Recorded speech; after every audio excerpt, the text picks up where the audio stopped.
Hey guys, what's going on? I've got a couple through the mail returns I want to go through, open up with you guys, and a in-person autograph story that I'd like to tell. And I'll get to that first. I can't believe this happened 25 years ago, but I remember it very well. And it was a very cool interaction with this person that I got an autograph from.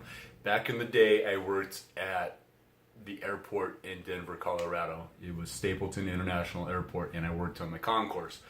But in Denver, we don't see a lot of celebrities. Most people go from New York to LA, Chicago, Atlanta.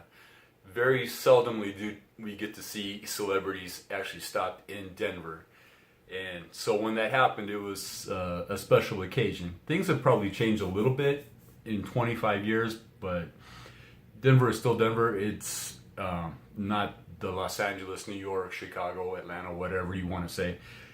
So like I said, when we see a celebrity, especially when we have access to, it's a special occasion. And I worked on the concourse. I was working behind the podium where the gate agents would work. I was in airline catering, but I worked on the concourse and I had to access their computers, and that doesn't matter.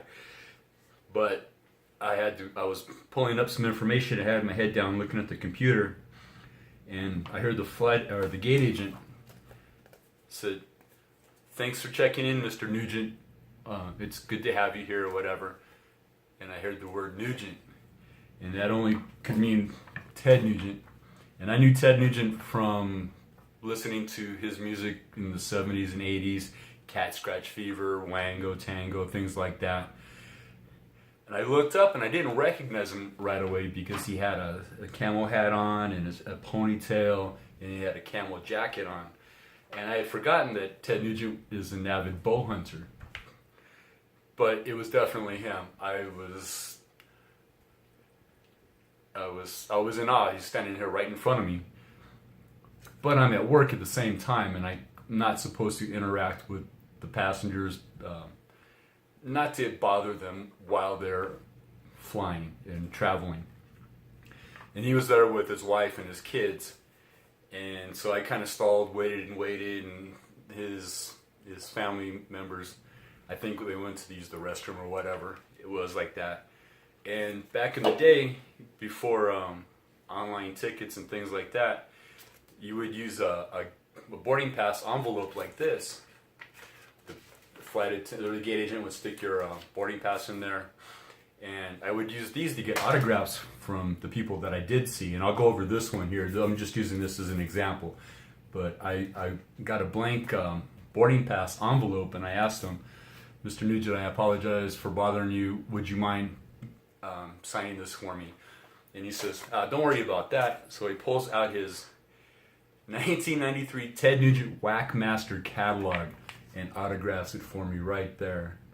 And I couldn't believe that it's been 25 years since I got this autograph. And this was really before I started collecting in earnest, but I was smart enough to get an autograph from people that I would see. And I thought that was very cool. He could have told me no. He could have just signed the envelope, the boarding pass envelope that I gave him. But he was more than happy to pull out his catalog, and he was actually in town for a wildlife expo thing, I believe, if I remember right. I didn't really talk to him, but I knew there was one going on at the time, and I just put two and two together that he was part of that, maybe giving a demonstration or promoting his catalog and his online or his company. There was nothing online about this back in the day, so I thought that was very cool. Ted Nugent, rock star from the 70s, 80s.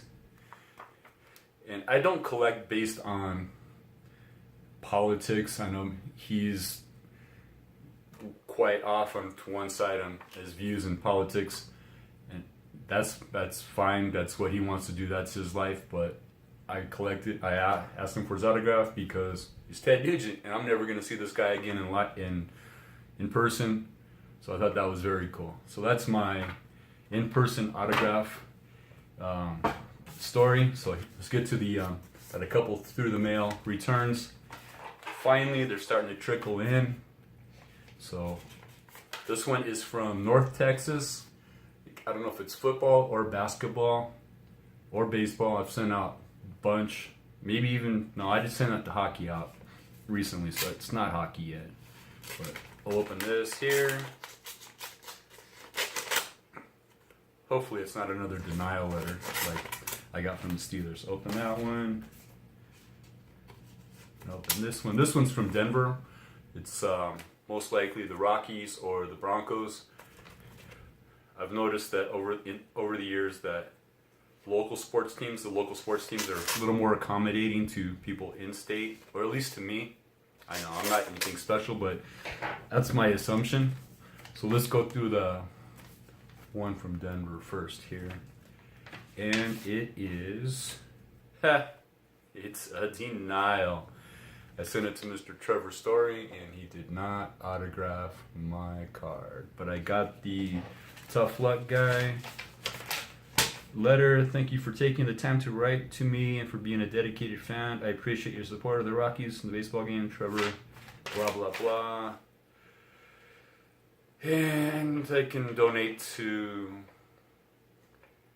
their organization, basically. So, just a nice way of saying, won't sign unless you pay us. Donate to our cause. So, kind of let down by that, but it is what it is. And this one is from North Texas. I can't remember who this was. Adrian Beltre. And signed it, my card. It's the one I sent him.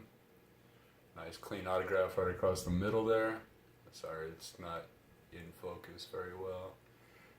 That is very cool. Oh, you know what? It looks like a stamp. It's kind of smudged. I'm hoping it's not, but it looks like it's a stamp. I'm gonna have to do some online research and see if there's another autograph by him that looks identical. That's kind of a letdown. Yeah, I can almost guarantee it's a stamp. Well, that sucks. 2 denials, even by the local home team. Well, I've got another Halo Mega Constructs to open up, just for giggles and grins. Let's see what I got here. I forget. Oh, the silver guy is the short one, the short hard one to find there. And it is not. It is this guy, whoever that guy is. Black torso. I think I've already got him. Actually, it looks like that guy right there. So I've got another one of him. Not a big Halo fan, but they're cheap and they're fun, so I thought I would grab one, and it looks like I got another one. So that's the third one I've gotten of that figure. So I think I'll stop buying those. So I guess a big no thanks to Mr. Trevor Story for nothing, and I'm assuming a no thanks to Mr. Adrian Beltre, because that's a stamp. Took the time to stamp it, but couldn't be bothered to actually sign it. I guess there wasn't a pen available. But like I said, it is what it is. I asked for something for free and I got my card back, so I guess that's that. So thanks for watching. See you next time. I'll explain this autograph. If you can identify it, please let me know. I know who it is, but if you can read that, I couldn't read it, so I had to mark it down. As soon as I got it, I would never be able to recognize this later on. That autograph there. Just a clue or a hint, it's 80s hair metal related. So if that's any clue, it's another video. So thanks for watching. Thanks for hanging out for a few minutes, and I'll be back soon. Take it easy. Bye.